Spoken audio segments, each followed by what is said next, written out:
Good morning. Good morning. Happy Friday, everybody. Hopefully, you guys had a good week. Hopefully, you guys had a good New Year's and all that good stuff. We are here to talk sports. We're going to talk a little NFL. We'll recap, I guess, the college football games as well, and then preview, this weekend's NFL games. I also have a golf pick, which I tweeted out. So yesterday started the first golf tournament of the year. You guys know I love to bet on golf. In my opinion, golf is the best betting sweat of any sport because it's a 4 day, like you get to sweat it for 4 days. And then when you get to Sunday and you have like an outright in the mix, you have like an outright pick in the mix or something, like there's just nothing better to that when it's coming down the stretch. So I love to bet on golf. Profited about 22 units last year on golf in my first season, really betting on it. So I gave out my card for this tournament. I also had posted a 3-ball parlay. It was 27-1 odds. Two of them it won, but two of the guys tied. So because of dead heat, I only had put like 25 bucks on it. It turned into 175. So pretty good way to start, the first golf slate of the season. The literal first day, hit a 3-ball parlay. I'm not going to complain about that. And then I gave out a pick for today, which was Benny Ann plus 125 for his 3-ball. I put a full unit on it. If you don't know how kind of that works, 3-ball is for this round only today, not for the whole tournament. It's just for today's 18 holes, and you're picking, which of the three guys will have the best score for today only. So we took Benny Ann over, I believe, Hovland, and I can't remember who the other person was, but mainly Victor Hovland. If you guys have watched golf at all, really good player. He started off really, really hot yesterday and then really faded down the stretch. So he's playing this tournament on a broken toe. He just broke his toe. This was just like a couple days ago, because I think a lot of people didn't know if he would play at all on this broken toe. Like walking 18 holes and being able to swing and all that stuff on the broken toe is really not, a good recipe. So he started off on fire yesterday and then faded as he went on. He made comments after the round, about how his toe affected him. The exact quote, his broken toe started to swell and hurt more after round one. It was a tear walking 18 holes. It's a little different than having a cart the first 2 days. And then he also said, it's affecting how I walk, my lower back and quads. Through impact, I'm not extending as well as I would like. So, I think it's going to be tough for him to walk another 18 holes today. Like, it was probably fine for the first 10, 11 holes yesterday and then started to hurt. It's going to hurt really bad today, when he has to get back out and walk again. So I liked Benny Ann over Hovland for the tournament anyways. He was on that 3-ball parlay yesterday that I made. They tied. I like him today at plus 125. I think he should be, closer to plus 110 with this toe injury that I do think is going to affect Victor Hovland walking around today.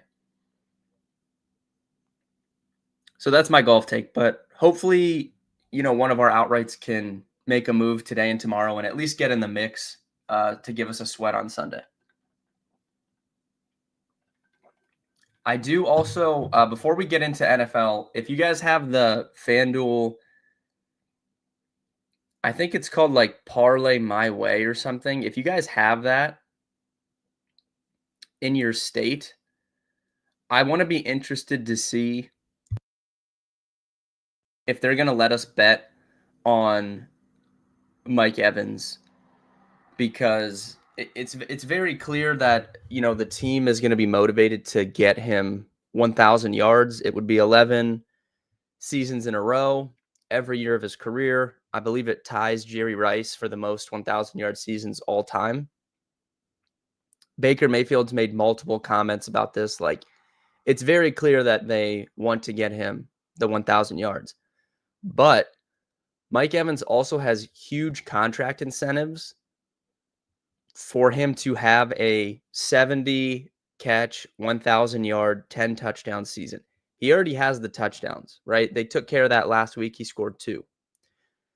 So for his other contract incentives, he's at 65 catches and he's at 915 yards.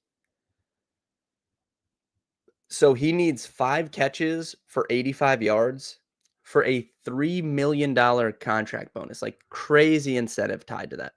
$3 million for 5 catches and 85 yards. I would be really, really shocked. Tampa, going back to when they had Brady, Tampa's very good about getting guys their incentives and like letting them hit this, especially Mike Evans, who has played for Tampa his entire career. He's a good guy. He won a Super Bowl there. He's a fan favorite. Like, it's Mike Evans, right? Like, I think they're going to do everything they can to get him this $3 million. So I'm going to be curious. I would not be shocked if FanDuel just doesn't even turn this on. I would be shocked, and I want to see what the odds are for him to get 5 catches for 85 yards. Like, if you can parlay that even at minus 200, minus 250, I would consider putting myself. I'm not giving you guys advice. I'm just saying, for me, if I can do that, I might put that might be like a 10 unit. I might just put 10 units on it.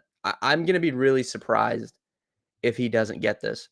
So I don't see it on FanDuel right now, at least, but it's only, Friday morning. I want to see if Bet365 has it, because sometimes they. All right, player props. Okay, they do have props up. Receiving yards over under. Okay, so Mike Evans is at 99.5 receiving yards for his just prop, right? But I want to see if we water this down. So if we do 80, okay, well, 80 yards is only minus 270. Hold on, I have to log in on this app to let me put the bet in. Let's see here. Okay, so 80 plus yards, and then can we do receptions?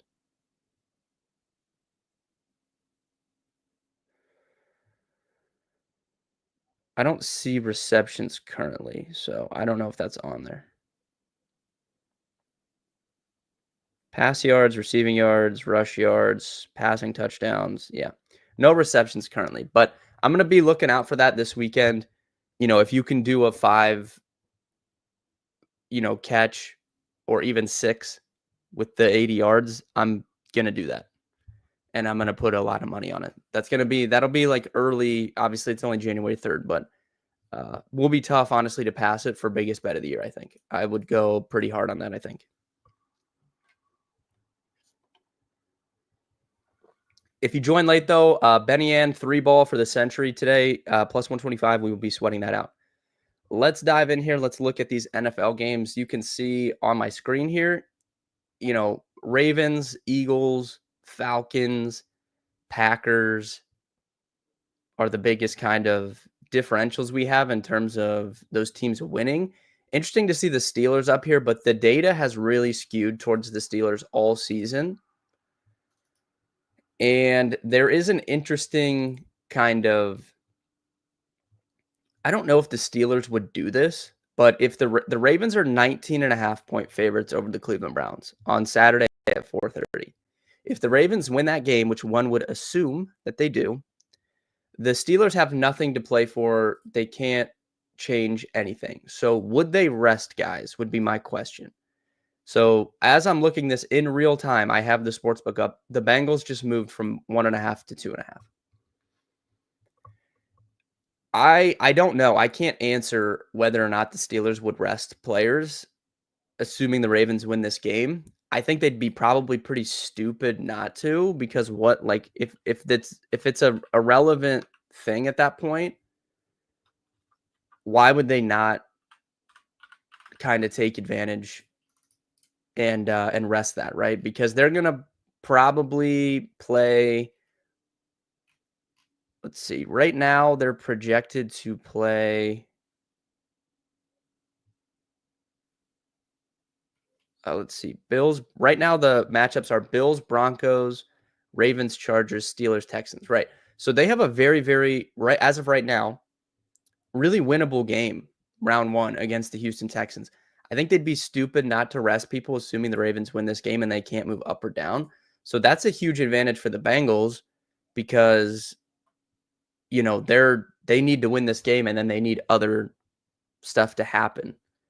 Other unlikely things. Like on Sunday, they need the Broncos to lose as 10.5 point favorites. Like pretty unlikely, but they play Saturday, so they'll be trying to win the game. So I think the Bengals are going to be one of my favorite bets for this week, and we're just going to hope that the Steelers play cautious.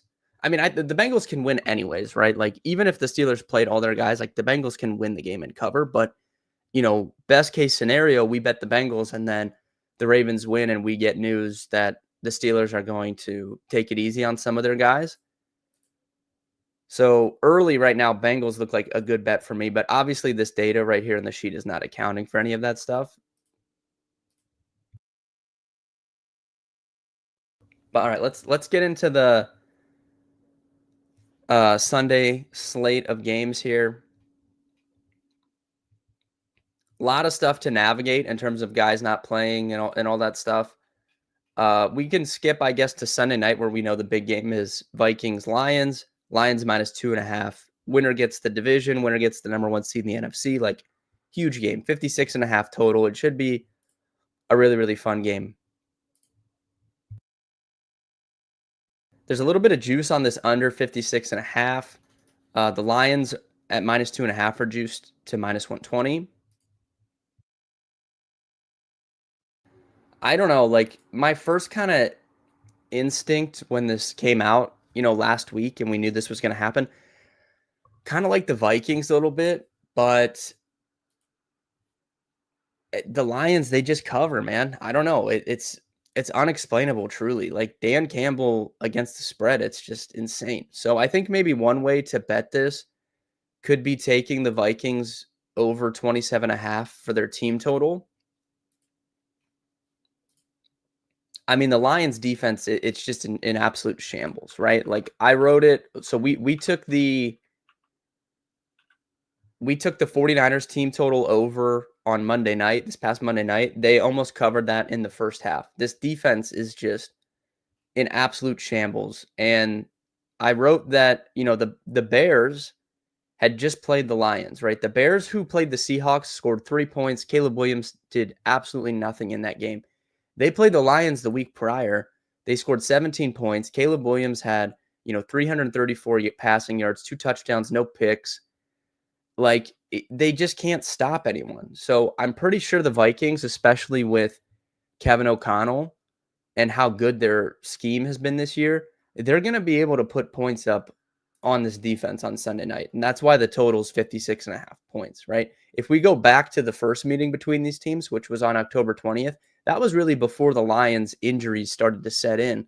And the Vikings scored 29 points in that game. Sam Darnold had 259 yards, 1 touchdown, 1 pick. Justin Jefferson, 7 for 81 and a touchdown. Aaron Jones had 93 yards and a touchdown.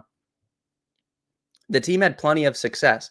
And like I said, that's before these injuries really started to mount up for the Lions defensively. So I think my best bet for this game is going to be just avoiding the spread altogether, avoiding a team to win the game altogether, and even avoiding that total of 56.5, just taking Vikings team total over 27.5 points. It looks pretty good to me. And then, maybe if that total moves down a point, you could maybe look at taking the over. But I mean, I'm pretty confident the Lions will be able to score points, right?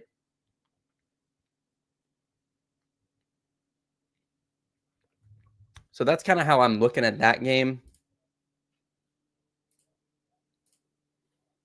And then a lot of stuff, I guess, like I'm going to have to really comb through today. I'll be writing an article, my article for today.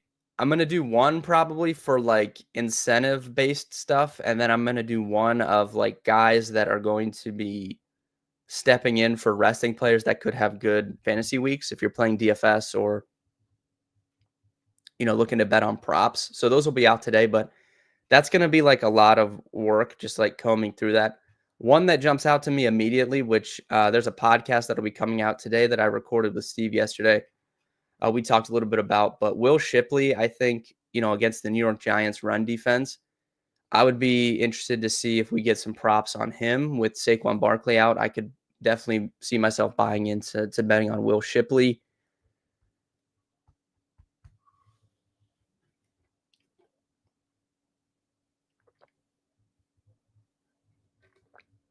And then there's some other receivers too that I could see have some good games this week.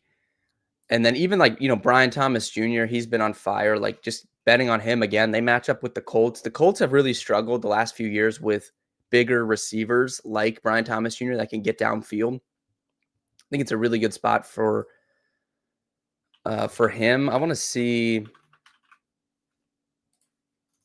I don't remember if he had a good game against the Colts earlier this season. Let's see. Oh yeah, he played the Colts on October 6th. He had 5 catches for 122 yards and a touchdown. It just matches up. The Colts have really struggled with like the Nico Collinses back when the Jags had a better version of Calvin Ridley. The Colts have really struggled against these bigger guys that can get downfield. Brian Thomas Jr. obviously fits that mold. So I'll be looking to bet on Brian Thomas Jr. again this week as well. But for sides, I think it's going to be tough, honestly, to bet some of these games without lack of motivation for some of these teams. So the Bengals, like sticking with the Bengals, and then that team total from the Vikings.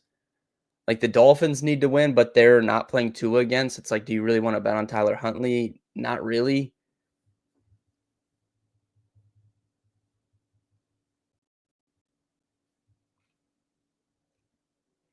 And then the Buccaneers, I mean, obviously they need to win, but they're 13.5-point favorites. I mean, you could probably lay that 13.5, but I don't know. All right, as far as college goes, we had a great little round of that. I mean, we hit Ohio State with a 30-unit play. I took the under in that game yesterday, 45.5. Kind of got sweaty for a minute there when Notre Dame scored with 20 seconds left in the first half and then took the opening kick in the second half back for a touchdown. It kind of got sweaty after it was 3-3 for like the entire first half, but that did cash. So we hit that. We hit the Ohio State, like I said, we hit the Texas first half team total. So really good quarterfinal round there for us. Moving into the semifinals, looking at the lines, we've got Notre Dame -1.5 against Penn State, and we've got Ohio State -5.5 against Texas. If you watch the streams, I've said from back when the bracket came out that I thought Ohio State was going to go to the national championship game. So I'll be taking them over Texas again. Not really sure if I want to lay that 5.5 though. I might I don't know. They're +100 to win the national title. I might just bet that as opposed to laying that 1.5 or that 5.5. I don't know. I'll think about it. Maybe a live bet spot. Or honestly, maybe a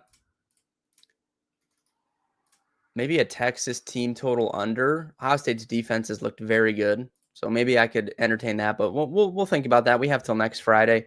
For Notre Dame Penn State, if you're in the chat, what's your guys' thoughts on this game? Notre Dame Penn State.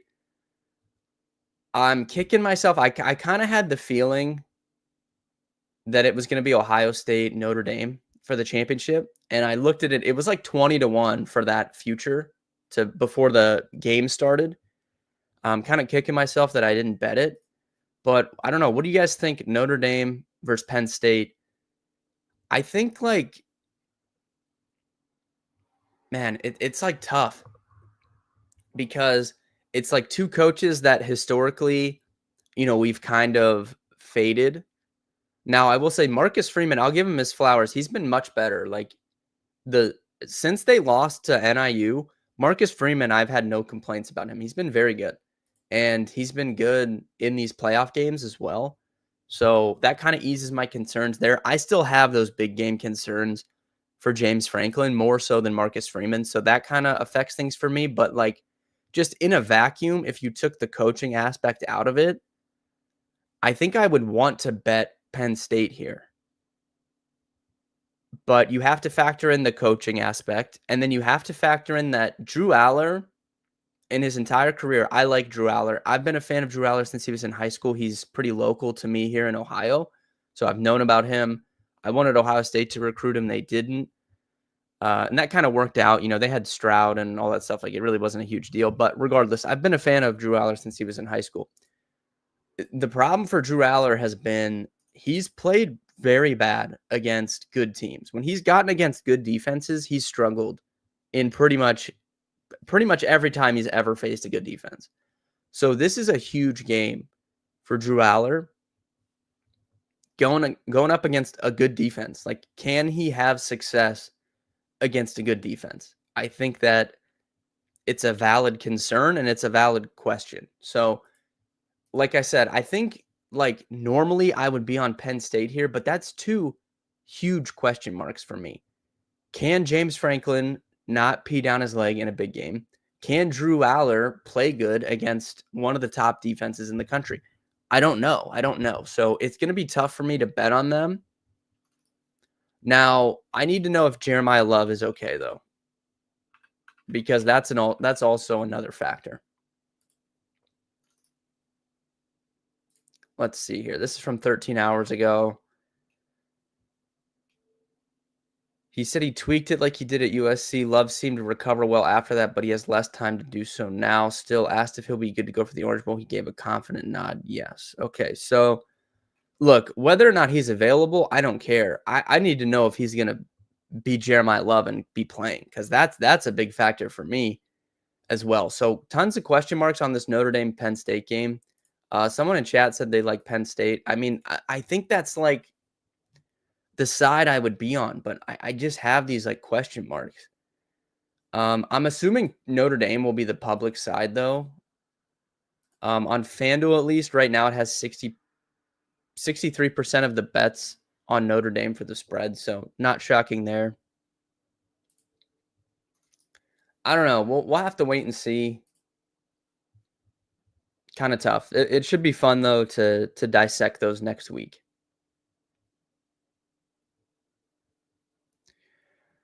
All right. Overall, though, that about does it for me today. I'll probably stream tomorrow as well, 11 a.m. So if you guys want to talk about the games, I'll have a blog breakdown out for the games. But since I was sick last week, to make up, I'll probably stream tomorrow at 11. So join me tomorrow at 11.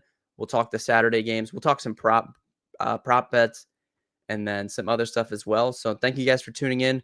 Good luck with your bets today. Good luck with your DFS today if you're playing that. And then hopefully you're sweating out Benny Ann 3-ball with us. Hopefully he brings that home. But good luck today, and I'll see everybody tomorrow at 11.